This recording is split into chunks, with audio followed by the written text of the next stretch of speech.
I'm very glad that Ms. Adams made it clear that what I'm speaking for today is all of us, the 400 of us. And I find myself in a familiar position, that of reacting, something that our generation has been doing for quite a while now. We're not in the positions yet of leadership and power, but we do have that indispensable element of criticizing and constructive protest.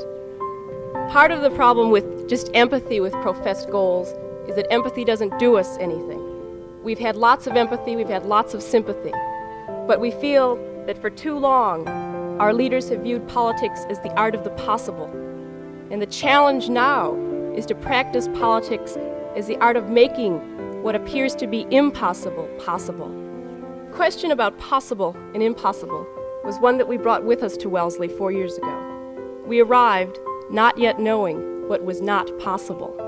Consequently, we expected a lot. Our attitudes are easily understood, having grown up, having come to consciousness in the first 5 years of this decade, years dominated by men with dreams, men in the civil rights movement, the Peace Corps, the space program. So we arrived at Wellesley, and we found, as all of us have found, that there was a gap between expectation and realities.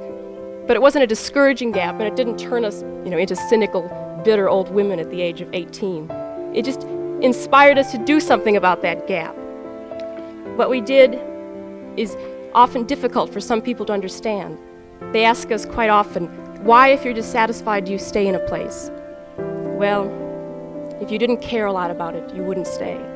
Our love for this place, this particular place, Wellesley College, coupled with our freedom from the burden of an inauthentic reality, allowed us to question basic assumptions underlying our education.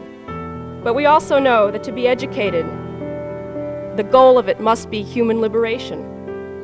A liberation enabling each of us to fulfill our capacities so as to be free to create within and around ourselves. The struggle for an integrated life existing in an atmosphere of communal trust and respect is one with desperately important political and social consequences.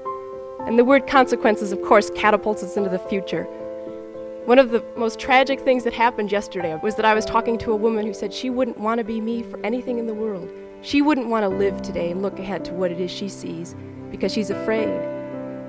Fear is always with us, but we just don't have time for it. Not now.